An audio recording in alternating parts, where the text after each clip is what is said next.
Hey, welcome. Today, we're going to see the world in a whole new light. We're diving deep into the surprising story of color. Now, you probably think you know what color is, right? But what if I told you that what you see isn't just what's out there, it's also about what's happening inside your own head? Let's kick things off with a color you think you know. So let me just ask you this straight up. A question you might have never even thought to ask. Does the color pink actually exist? I mean, does it have its own wavelength of light, like red or green or blue? The answer, and this might blow your mind a little bit, is no. It's not a real color out there in the world. Pink is a complete and total invention of your brain. It literally has no place on the light spectrum. So how in the world are we all seeing it? Well, to figure that out, we've got to start right here, in our first section, the color in your head. Because that's where the whole story begins. Not out there, but inside you, as this incredible biological event. Okay, so check this out. It's a fantastic little process. When light hits your eye that has both red, the lowest frequency color, and violet, the highest frequency color, it triggers the color-detecting cells in your eyes, your cones, at both ends of the spectrum at the exact same time. Now, your brain doesn't have a signal for something that's both the highest and lowest at once. There's no in-between wavelength for that. So what does it do? It improvises. It invents a totally new color to make sense of it all. And boom, that's pink. A beautiful little phantom color that only exists in our minds. And speaking of red, our connection to that color is so fundamental. It's the very first color a baby can actually see. Before anything else, that long, slow wavelength of red light makes an impression on a newborn's brain. We're pretty much hardwired to notice it from day one. And on the flip side, you've got green. It sits smack in the middle of the spectrum, and because of that, it's the easiest, most relaxing color for our eyes to perceive. It hits our retinas in a way that requires almost zero effort to process. That's actually why looking at trees and grass can physically reduce eye strain and make you feel calm. And of course, we can't talk about color without talking about black and white. Now, they aren't really colors in the same way as red or green. They're all about light. Something looks black when it's absorbing all the colors of light, so nothing bounces back to your eye. And something looks white when it's reflecting all the colors right back at you. So, okay, we've seen that color starts with some pretty cool biology and physics. But that's just the beginning. Now let's get into how this all builds into something way more personal. How colors actually make you feel. Remember what I said about red being the first color we see as babies? Well, that primal connection really sticks with us. It's why red is so good at grabbing our attention.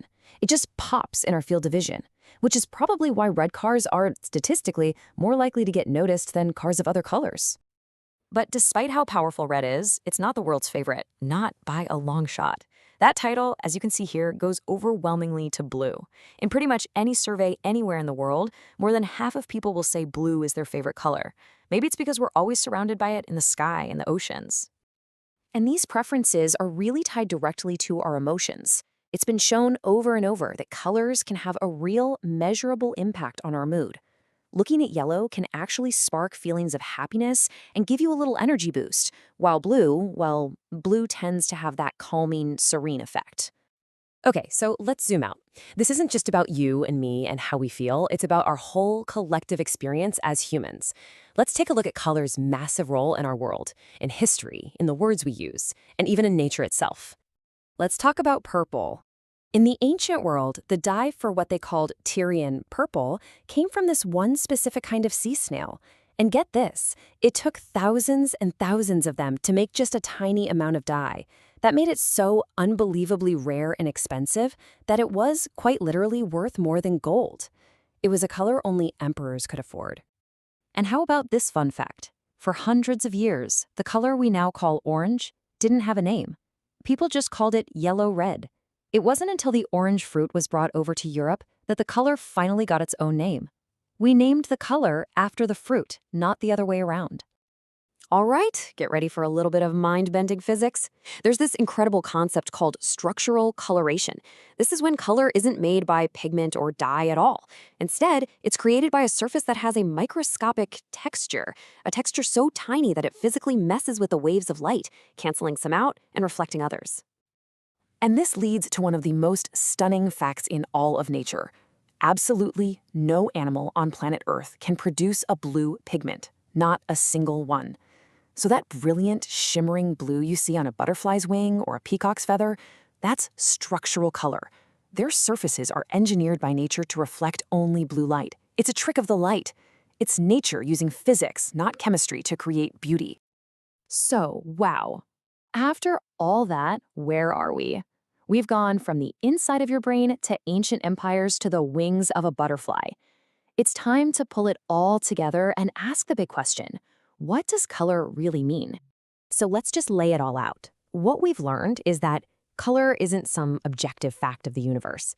It's a story that your brain is telling you based on the hard science of physics and biology.